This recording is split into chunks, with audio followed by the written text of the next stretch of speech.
नमस्कार दोस्तों। स्वागत है आपका फिर से मेरी एक नई वीडियो में।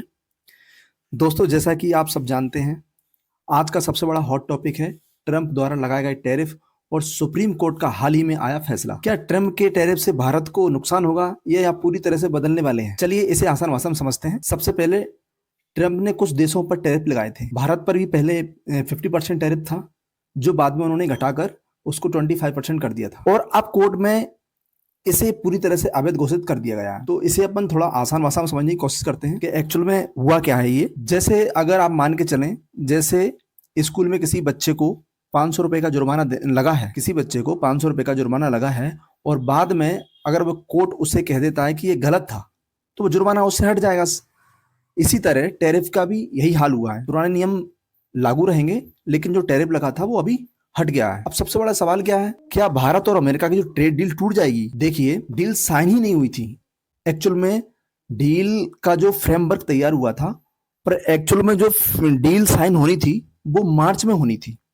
क्योंकि अभी फरवरी का महीना चल रहा है, तो सिर्फ यह घोषणा मात्र हुई थी कि हम ट्रेड डील करेंगे, नेगोशिएशन होगा। बाकी ट्रेड डील हुई नहीं थी, और इसके बाद काफी विवाद भी हुआ था। इसको भी थोड़ा सा आसान भाषा में उदाहरण के साथ समझने की कोशिश करते हैं कि एक्चुअल में ये भी क्या माजरा है। जैसे आपने किसी की जमीन खरीदी है और उसकी रजिस्ट्री नहीं हुई, तो जमीन वो अपनी मानी नहीं जाएगी जब तक रजिस्ट्री नहीं हो जाती। तो ट्रेड डील का मामला भी सेम मामला था कि हमारा सिर्फ फ्रेमवर्क तैयार हुआ था, एक्चुअल में वो ट्रेड डील साइन नहीं हुई थी। जो ट्रेड डील साइन होनी थी वो मार्च के महीने में होनी थी। तो यहाँ तक मैं उम्मीद करता हूँ समझ में आया होगा आपको। बहुत सारे लोग सोचते हैं कि भारत पर 18% टैरिफ लग गया है, लेकिन ऐसा नहीं हुआ है। अभी जो नया टैरिफ है वो सिर्फ 10% टैरिफ चल रहा है, इसलिए इसे लेकर भ्रम मत पालिए। अभी जो टैरिफ है ना, अमेरिका के जो कोर्ट ने टैरिफ को डिसाइड किया है वो 10% डिसाइड किया है। जब ट्रम्प से पूछा गया टैरिफ हटाने के बाद, जब ट्रम्प से पूछा गया कि टैरिफ हटने के बाद ट्रेड डील का क्या होगा, आप जो इंडिया के साथ आपने ट्रेड डील कर रखी है उसका क्या होगा, तो उन्होंने कहा कि कुछ नहीं बदलेगा, वो सब सेम टू सेम रहेगा। लेकिन व्हाइट हाउस ने साफ कर दिया है कि भारत पर जो टैरिफ लगने वाला है वो 24 फरवरी से लगने वाला है, वो भी 10%। तो इसी वजह से कुछ भ्रांतियां फैली हुई हैं। सबसे बड़ी दिक्कत क्या है? सबसे बड़ी दिक्कत है कि भारत को जो पहले फायदा होता था 18% वाले टैरिफ से, वो अब लगभग खत्म हो गया है। अब वो खत्म क्यों हो गया है, उसके पीछे भी एक लॉजिक है। क्योंकि पहले जो भारत पर टैरिफ लगता था, टैक्स लगा था, 18% टैरिफ था। आज से कुछ दिन पहले जो ट्रेड डील अपनी साइन होने वाली थी, जो एक्चुअल में मार्च में, उस पर डिसाइड किया था ट्रंप ने कि हम भारत पे 18% टैरिफ लगाएंगे। अब उदाहरण के लिए समझने की कोशिश करते हैं कि अगर हम पे 18% टैरिफ है, 18% टैरिफ है, चूंकि और अन्य देशों पर 20% टैरिफ था। भारत पर 18% और अन्य जो कंट्रीज थी उन पर 20% टैरिफ था। अब टैक्स बराबर नहीं था, चूंकि 2% का जो डिफरेंस था वो इंडिया के साथ हो रहा था, यानी 2% का हमको उससे फायदा होने वाला था। अब चूंकि सुप्रीम कोर्ट ने ये क्लियर कर दिया है कि अब सारे देशों पर जो टैरिफ खत्म होने के बाद 10% हो गया है, तो यानी जो 2% का जो गैप था ना, उससे भारत को प्रॉफिट होता था।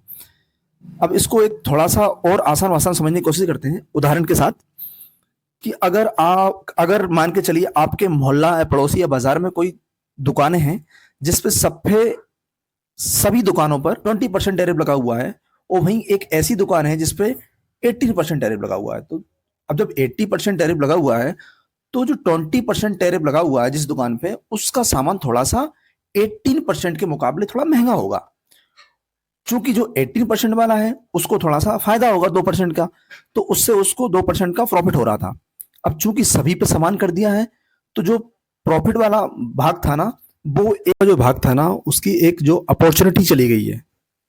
सबसे बड़ा सवाल ये है, क्या इससे भारत ट्रेड डील को तोड़ देगा? तो दोस्तों ऐसा नहीं है। भारत को पहले से ही पता था या अंदेशा था कि ट्रंप के द्वारा जो टैरिफ लगाए जा रहे हैं वो इलीगल है। चूंकि उसी समय कोर्ट में ये मुद्दा बना हुआ था, अगर ये टैरिफ संसद से पास होते तो शायद ये टैरिफ नहीं हटते।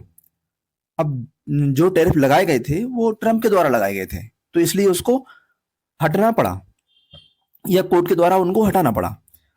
अब चूंकि प्रेजेंट में ट्रंप जो है राष्ट्रपति अमेरिका के बने हुए हैं वो इतनी आसानी से हार मानने वाले नहीं हैं। वो उनका जो नेचर है वो जिद्दी टाइप का है। तो राष्ट्रपति हैं तो उनके पास एक अलग कानून भी है, अलग एक रास्ता है जिससे वो टैरिफ लगा सकते हैं। ट्रंप ने हाल ही में चेतावनी दी है कि उनके पास प्लान बी है। अब प्लान बी क्या है? ये उनका कहना है कि उनके प्लान बी है जो उन्होंने पहले से प्लान करके रखा हुआ है, जिससे वो फिर से टैरिफ बढ़ा सकते हैं। इससे क्या होगा? इससे हमारे जो एक्सपोर्ट्स हैं, एक्सपोर्ट को बहुत बड़ा नुकसान होने वाला है, खासकर टेक्सटाइल और ज्वेलरी सेक्टर को, क्योंकि ज्वेलरी और टेक्सटाइल को हम सबसे ज्यादा एक्सपोर्ट करते हैं, जिससे हम अच्छा खासा मुनाफा भी कमाते हैं।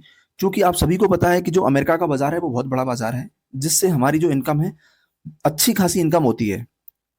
हम वहां से अमेरिका से ट्रेड सरप्लस में चलते हैं, तो हम नहीं चाहेंगे कि ये वाला घाटा हो, लेकिन चूंकि आप कर भी कह सकते हैं।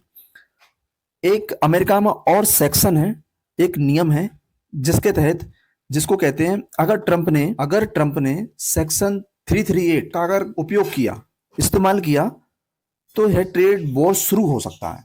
अमेरिका में एक सेक्शन भी बना हुआ है, अगर उसका उन्होंने उपयोग किया तो ये संभावना है कि इससे ट्रेड वॉर जो है ना शुरू हो सकता है। लेकिन यह बहुत कम इस्तेमाल होता है, क्योंकि इसका अगर इस्तेमाल ट्रंप करते हैं 338 सेक्शन का, तो इससे अमेरिका को एक बड़ा नुकसान होने वाला है। अंत में मैं यही कहूंगा, संभावना बहुत कम है कि डील कैंसिल हो, क्योंकि इससे अमेरिका का भी लॉस होने वाला है और इंडिया का तो होगा ही, क्योंकि दोनों देश एक दूसरे से में ग्लोबली एक दूसरे से कनेक्ट हैं। लेकिन भारत अगली बातचीत में, हो सकता है जब भी ट्रंप से उनकी बातचीत हो, तो टैरिफ की मांग को कम करने की मांग जरूर रखेगा वो। इस प्रस्ताव की पॉसिबिलिटी बहुत ज्यादा है कि जो हमारे ऊपर टैरिफ लग रहा है ना, उसको आप कम करिए। आशा करता हूं कि इस वीडियो से आपको कुछ ना कुछ सीखने को मिला होगा। आसान भाषा में समझाने की कोशिश की है। अगर आपको वीडियो पसंद आए तो वीडियो को लाइक कर दीजिए, चैनल को सब्सक्राइब कर लीजिए। धन्यवाद।